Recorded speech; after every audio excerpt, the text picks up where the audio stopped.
नमस्कार मित्रांनो, मी राहुल भारती भ्रष्ट व्यवस्थेची ऐसी की तैसी या सदरात पुन्हा एक वार आपले स्वागत करतोय. मित्रांनो, परवा याच ठिकाणी मी सार्वजनिक बांधकाम खात्याच्या भ्रष्ट कारभाराच्या विरोधात प्रकाशझोत टाकला होता, माहिती दिली होती.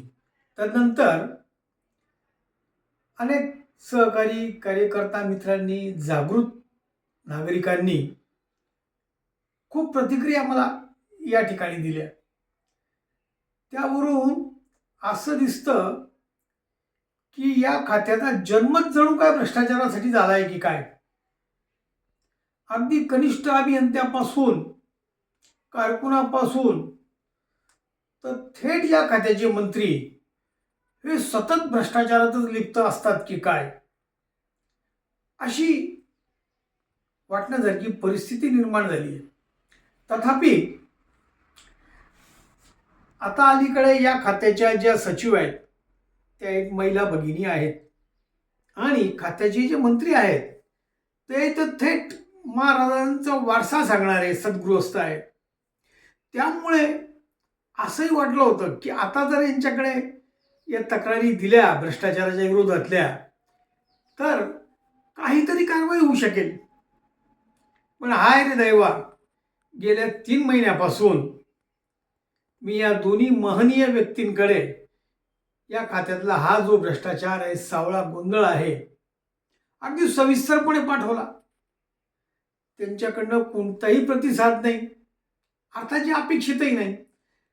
तथापि एक मनात असं कुठेतरी आशा होती की प्रतिसाद देव किंवा नको देव, या भ्रष्टाचारावर काहीतरी कारवाई होईल, काहीतरी अंकुश येईल. कारण त्याच्यातून समाजाचं हित साधलं जाईल. आज जे लाखो करोडो रुपयाचं नुकसान होतंय, जे शेकडो नागरिकांचा रोज बळी जातोय, त्यात काहीतरी घट होईल अशा मोठ्या अपेक्षेने मी संपूर्ण माहिती या दोन्ही महनीय व्यक्तींना जसं आपल्याला सांगितलं त्याप्रमाणे अनेक वेळा पाठवली. शेवटी परवा खरमरीत व्हिडिओ केला, तो देखील त्यांच्यापर्यंत पोहोचवला. मित्रांनो, वाईट याचं वाटतं की जिच्या हाती पाण्याची दोरी ती जगाचा उद्धारी, असं महिला भगिनींच्या बाबतीत एकूणच समाजाचं मत आहे. पण ती अपेक्षा देखील फोल ठरते की काय. तसेच ज्यांच्यावर महाराष्ट्राचा नाही, देशाचा नाही, जागतिक विश्वास आहे किंवा जागतिक पातळीवर महाराजांना मानले जाते, त्यांचं नाव घेतल्यावर वेगळी स्फूर्ती येते, अशा महाराजांचे वारसा सांगणारे त्यांच्याकडनं देखील अपेक्षा व्यर्थ ठरली. मग आता जावे कुणीकडे. म्हणून मी आता पुढील काही दिवसात उच्च न्यायालयात या संबंधाने खटला दाखल करतोय.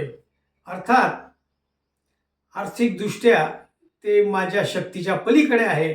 म्हणून या व्हिडिओच्या निमित्ताने मी आपण सर्वांना जाहीर नम्र विनंती करतो की माझ्या या पुढच्या लढाईला आपले आर्थिक, नैतिक बळ मला मिळो, जेणेकरून आपण समाजाचे जे काही देणे लागतो ते पूर्ण करू शकतो आणि त्या कसोटीवर आपण खरे उतरू शकतो.